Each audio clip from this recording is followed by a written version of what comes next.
उसने कहा था। चंद्रधर शर्मा गुलेरी। कहानी। बड़े बड़े शहरों के इक्के गाड़ी वालों की जबान के कोड़ों से जिनकी पीठ छिल गई है और कान पक गए हैं, उनसे हमारी प्रार्थना है कि अमृतसर के बंबू कार्ट वालों की बोली का मरहम लगाएं।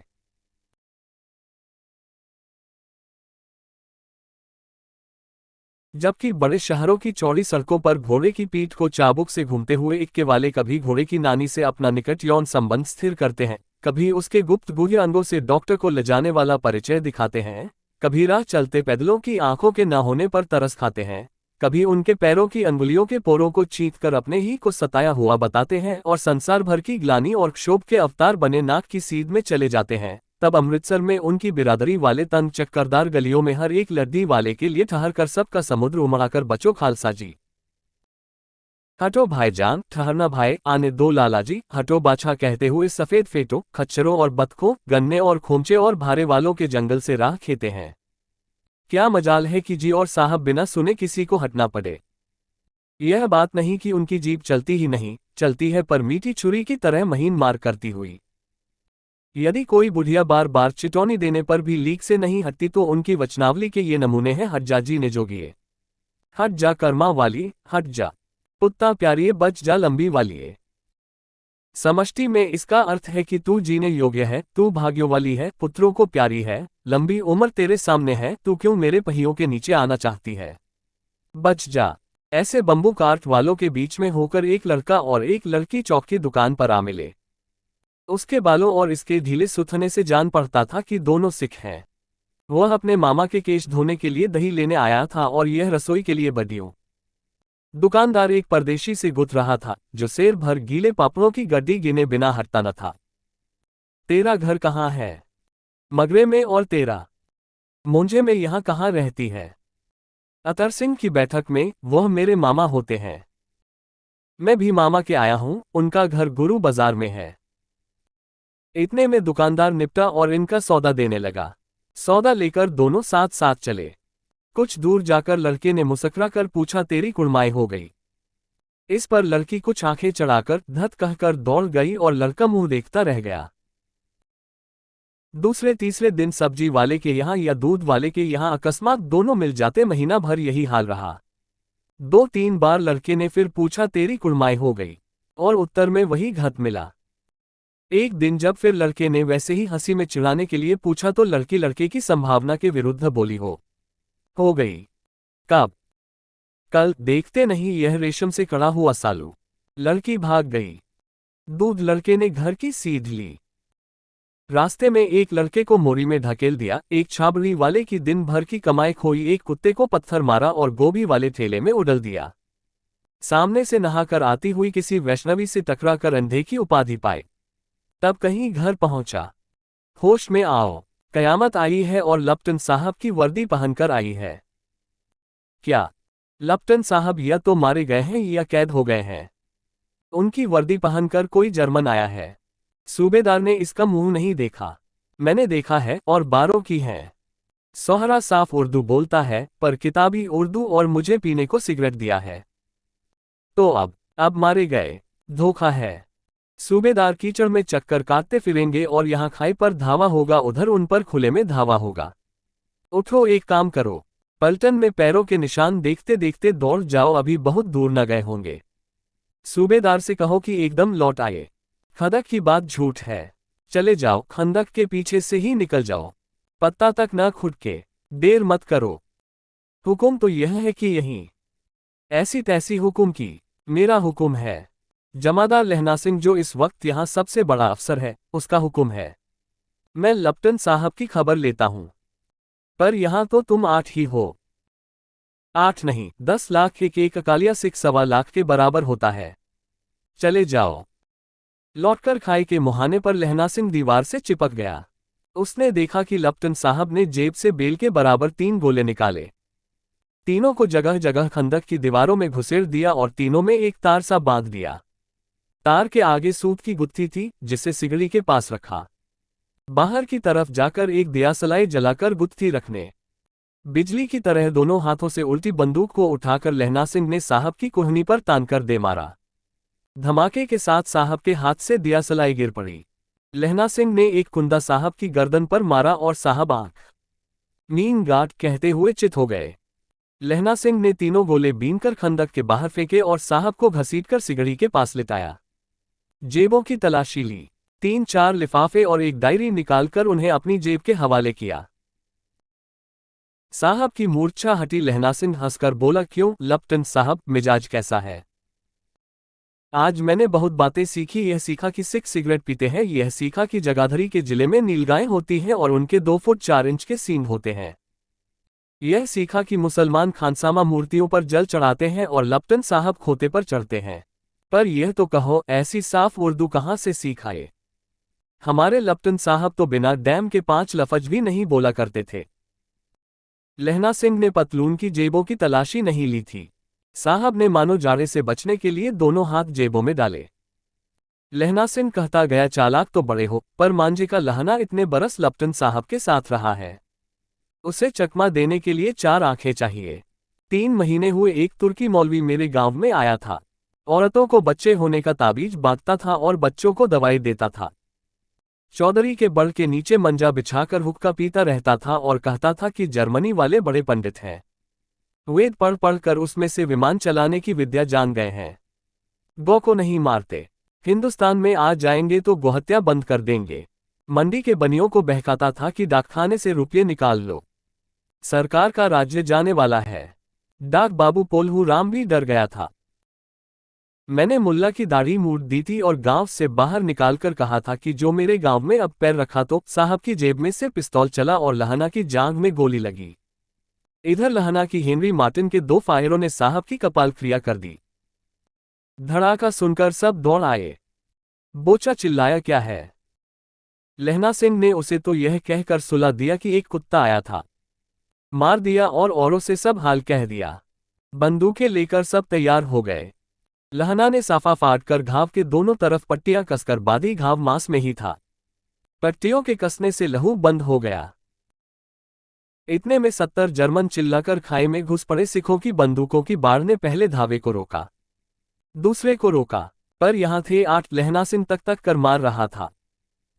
वह खड़ा था और लेटे हुए थे और वे 70 अपने मुर्दा भाइयों के शरीर पर चढ़कर जर्मन आगे घुसे आते थे।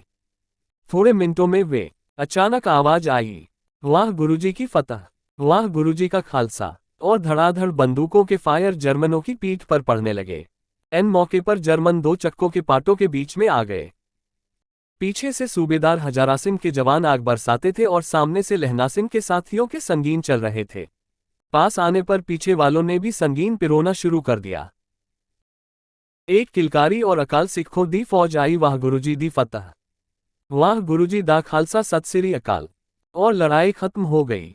63 जर्मन या तो खेत रहे थे या कराह रहे थे। सिखों में 15 के प्राण गए। सूबेदार के दाहिने कंधे में से गोली आर पार निकल गई। लहना सिंह की पसली में एक गोली लगी। उसने घाव को खंदक की गीली मिट्टी से पूर लिया और बाकी का साफा कसकर कमर बंद की तरह लपेट लिया। किसी को खबर नहीं हुई कि लहना के दूसरा घाव भारी घाव लगा है। लड़ाई के समय चांद निकल आया था, ऐसा चांद जिसके प्रकाश से संस्कृत कवियों का दिया हुआ क्षयी नाम सार्थक होता है। और हवा ऐसी चल रही थी जैसी कि बानभट्ट की भाषा में दंतवीनोपदेशाचार्य कहलाती। वजीरा सिंह कह रहा था कि कैसे मनभर फ्रांस की भूमि मेरे बूटों से चिपक रही थी जब मैं दौड़ा दौड़ा सूबेदार के पीछे गया था। सूबेदार लहना सिंह से सारा हाल सुन और कागजात पाकर उसकी तुरंत बुद्धि को सराह रहे थे और कह रहे थे कि तू न होता तो आज सब मारे जाते। इस लड़ाई की आवाज 3 मील दाहिनी तू और की खाई वालों ने सुन ली थी। उन्होंने पीछे टेलीफोन कर दिया था।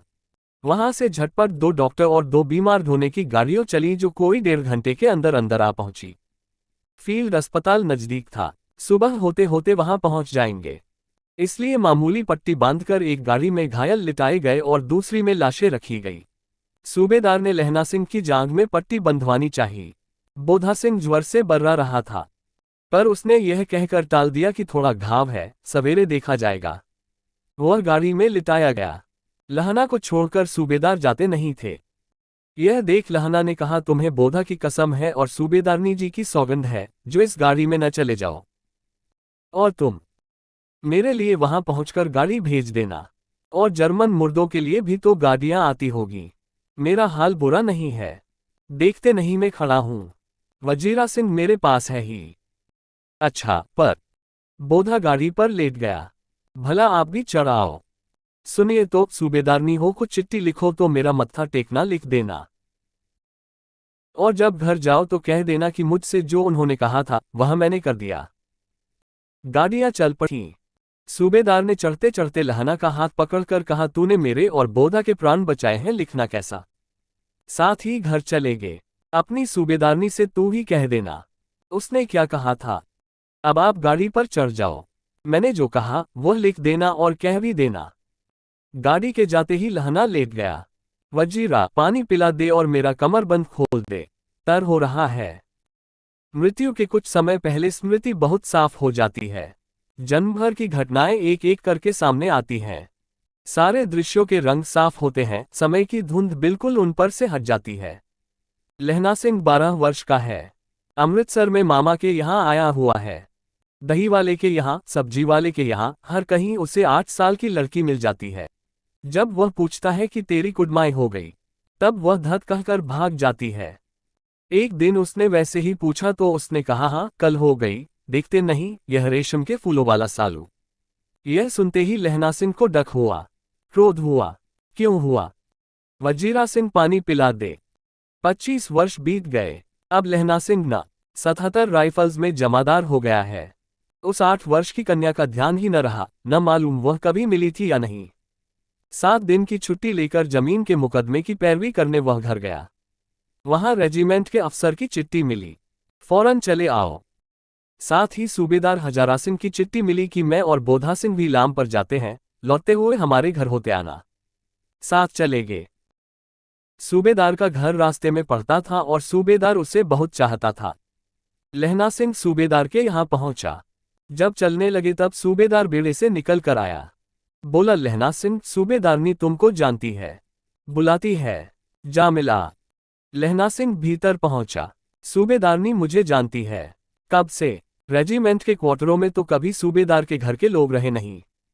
दरवाजे पर जाकर मत्था टेकना कहा। असीस सुनी। लहना सिंह चुप। मुझे पहचाना नहीं। तेरी कुड़माई हो गई। कल हो गई। देखते नहीं, रेशमी बूटों वाला सालू। अमृतसर में भावों की टकराहट से मूर्छा खुली, करवट बदली, पसली का घाव बह निकला। वजीरा सिंह, पानी पिला, उसने कहा था। स्वप्न चल रहा है। सूबेदारनी कह रही है, मैंने तेरे को आते ही पहचान लिया। एक काम कहती हूं, मेरे तो भाग फूट गए। सरकार ने बहादुरी का खिताब दिया है, लायलपुर में जमीन दी है, आज नमकहलाली का मौका आया है। पर सरकार ने हम बीवियों की एक घाघरिया पलटन क्यों न बना दी, जो मैं भी सूबेदार जी के साथ चली जाती। एक बेटा है, फौज में भर्ती हुए उससे 1 ही वर्ष हुआ। उसके पीछे 4 और हुए पर एक भी नहीं जिया। सूबेदारनी रोने लगी, अब दोनों जाते हैं, मेरे भाग तुम्हें याद है। एक दिन टांगे वाले का घोड़ा दही वाले की दुकान के पास बिगड़ गया था। तुमने उस दिन मेरे प्राण बचाए थे। आप घोड़ों की लातों पर चले गए थे और मुझे उठाकर दुकान के तख्त के पास खड़ा कर दिया था। ऐसे ही इन दोनों को बचाना, यह मेरी भिक्षा है। तुम्हारे आगे मैं आंचल पसारती हूं।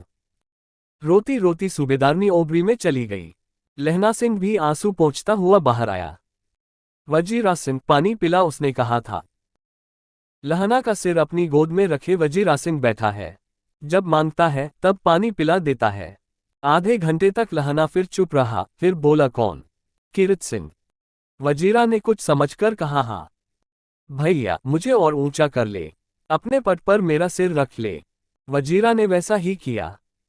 हाँ अब ठीक है, पानी पिला दे, बस अब के यह आम खूब फलेगा। चाचा भतीजा दोनों यहीं बैठकर आम खाना। जितना बड़ा तेरा भतीजा है उतना ही बड़ा यह आम। जिस महीने उसका जन्म हुआ था उसी महीने मैंने इसे लगाया था। वजीरा सिंह के आंसू टप टप टपक रहे थे। कुछ दिन पीछे लोगों ने अखबारों में पढ़ा, फ्रांस और बेल्जियम 67वीं सूची मैदान में घावों से मराना। 77 सिख राइफल्स, जमादार लहना सिंह। उसने कहा था, चंद्रधर शर्मा, गुलेरी। इस मार्मिक कहानी में लेखक ने फौजियों के कर्तव्यों और भावनाओं का सजीव चित्रण किया है तथा उनके अंदर छिपे प्रेम के भाव को भी उजागर किया है।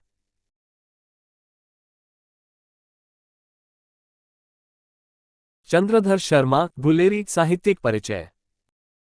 चंद्रधर शर्मा गुलेरी आधुनिक हिंदी कथा साहित्य के अमर कथाकार हैं। इनका जन्म 7 जुलाई 1883 को जयपुर राजस्थान में हुआ था और 12 सितंबर 1922 को बनारस में इनका निधन हुआ। मात्र 39 वर्ष की अल्पायु में इन्होंने जितनी शोहरत पाई वह किसी अन्य के लिए दुष्कर है। उसने कहा था कि रचयिता गुलेरी अनेक भाषाओं के ज्ञाता थे। संस्कृत, पाली, प्राकृत, हिंदी, बंगला, अंग्रेजी, फ्रेंच और लैटिन भाषा में इनका समान अधिकार था।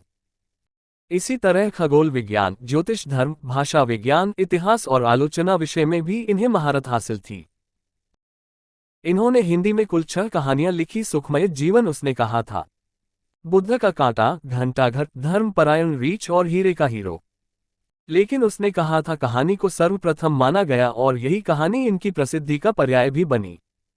ये मात्र 17 वर्ष की आयु में मासिक पत्रिका समालोचक के संपादक बने। गुलेरी जी नागरी प्रचारिणी सभा के संपादक मंडल के सदस्य रहे। इन्होंने देवी प्रसाद ऐतिहासिक पुस्तक माला तथा सूर्य कुमारी पुस्तक माला का संपादन किया। वे नागरी प्रचारिणी सभा के सभापति भी मनोनीत किए गए। कैसे गुलेरी जी की कोई मूल कृति नहीं प्राप्त होती है, लेकिन उन्होंने पर्याप्त फुटकर रचनाएं लिखी। उन्होंने शोधपरक लेखन कार्य भी बहुत किया है। इन्होंने 100 से अधिक निबंध लिखे। जितना सम्मान इन्हें कहानीकार के रूप में मिला, उतनी ही प्रतिष्ठा एक निबंधकार के रूप में भी मिली। गुलेरी जी काशी हिंदू विश्वविद्यालय के प्राच्य विभाग में प्राचार्य के पद पर भी आसीन रहे। इनका लेखन समूचे हिंदी साहित्य के लिए गौरव का विषय है।